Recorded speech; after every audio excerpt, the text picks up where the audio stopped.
So we're doing something a little bit different today.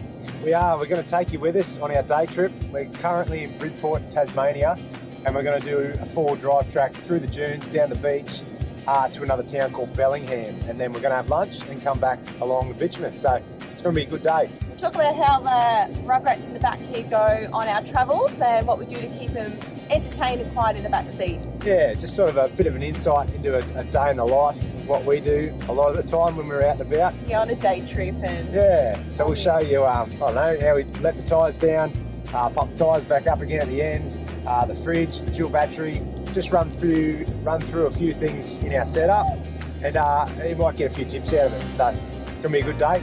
Let's go. What do you reckon, kids? Woo!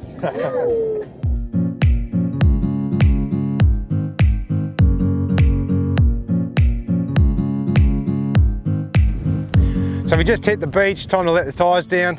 We use a couple of things on our travels. We've got Storm tyre deflators, so they're like just automatic ones. They're preset. I've set them myself to 18 PSI. All you do is screw them onto your valve and they just let it down. Once they hit 18 PSI, they stop letting the air out, so that's pretty cool. The other thing is just a quickie tyre deflator. Because we've got the caravan to do as well sometimes, you can just screw this on the valve, you back the Schrader valve out, pop the collar, and it just dumps the air pretty quick. You can check it there on the gauge to get it down to whatever pressure you want to run. So 2 good things, but for me, with the kids and the Whinge missus, I usually just use these ones. It's a lot easier. Screw them on. There you go. The air comes out till she's down to pressure and we're good to go.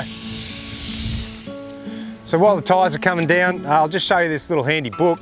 This 4-wheel drive tracks in Tasmania has been fantastic. So it shows you every track in Tassie. It's got points of interest, it's got spots, it tells you which gates to go through, which turns to take.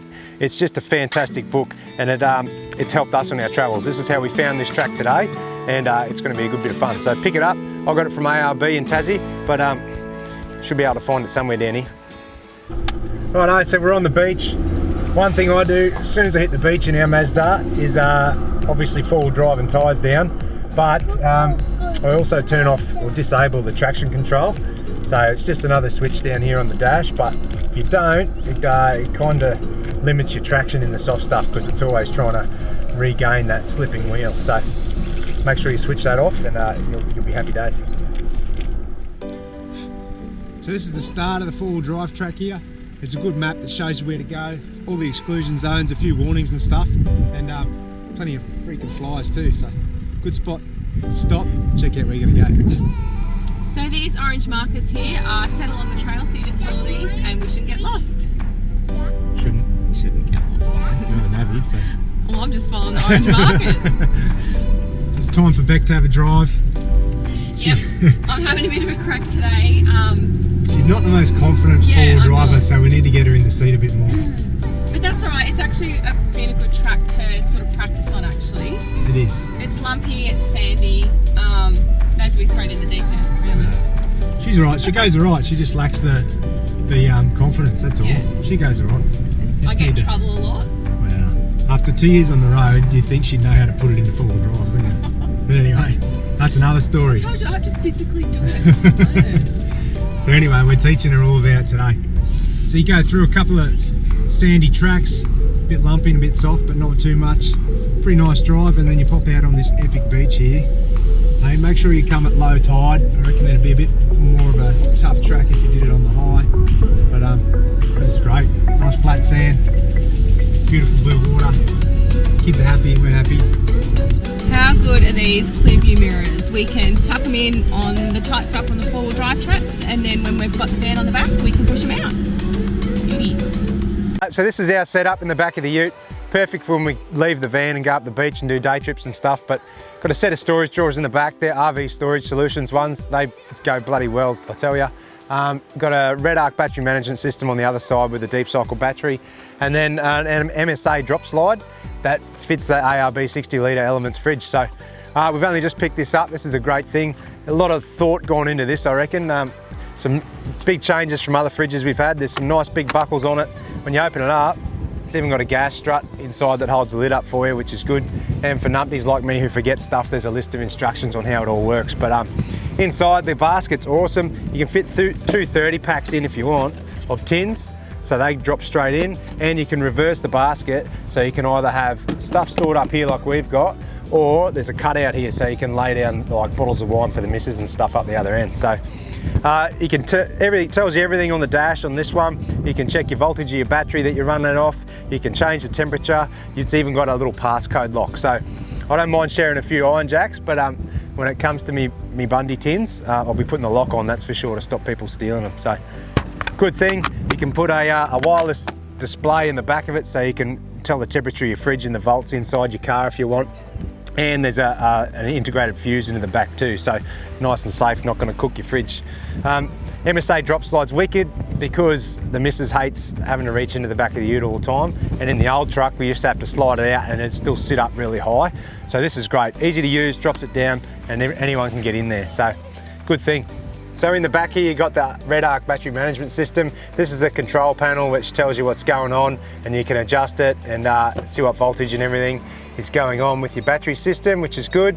I've got 2 outlets there, and then the good thing I like about the ROADTRIP one over other systems we've had is that it's got 3 inputs. So it charges off the car with the DC to DC charger through the BMS 15, and then it's also got a 240 volt plug. So when we're pulled up at a caravan park and we're not driving much for a while, I always plug it into 240 and it gives it a proper charge. It keeps the battery at its optimum.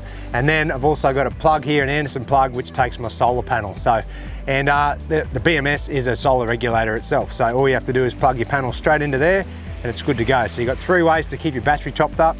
And I've got an Anderson plug in here that my fridge lives on permanently. So that's fantastic, hey? I absolutely love it. And then around this side, normally when we're at the beach, we set this up. We've got the Rhino Rack tradie platform on top, and then this is the Sunseeker awning by Rhino Rack as well. It's a 2.5 metre one that comes out. So easy to set up, takes me and the missus like 20-30 seconds. Peg it down in a bit of wind if you have to, and we've got shade for us and the kids for a few hours we're at the beach. So.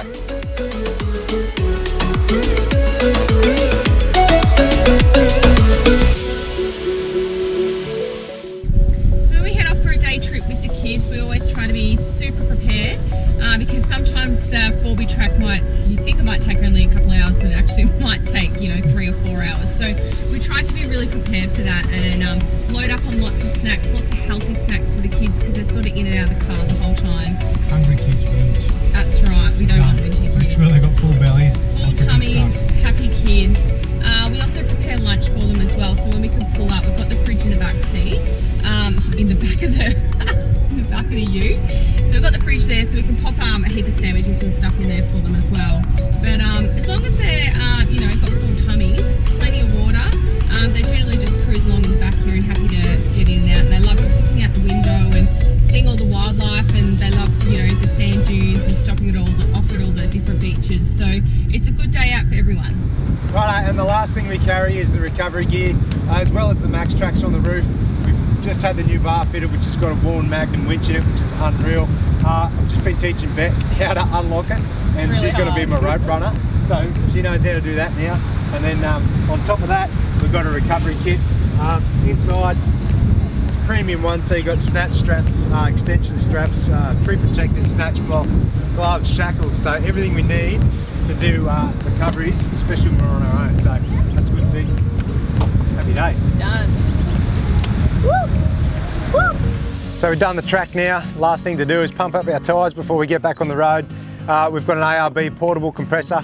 It's a high volume one, which is what you want if you're airing up and down a lot on the tracks, because it's a real pain in the bum if you've got to inflate your tyres from like 15, 18 pound back up to 45 or 50.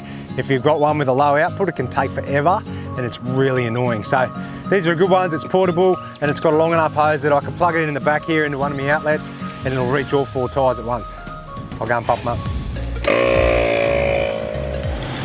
So that's it, that's the 4B track done. Once you hit the bitumen back out the other side, you turn right and it takes you into the little town of Bellingham where we're going now.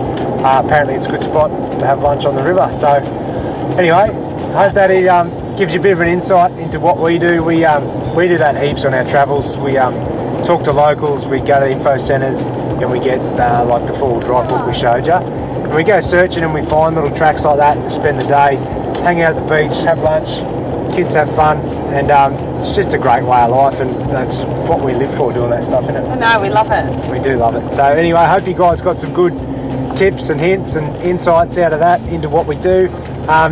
Send us a message if you've got any questions on the gear we got, and or info about stuff. If we can't help you out, we'll definitely put you in touch with people who can. So thanks guys, hope to see you out there.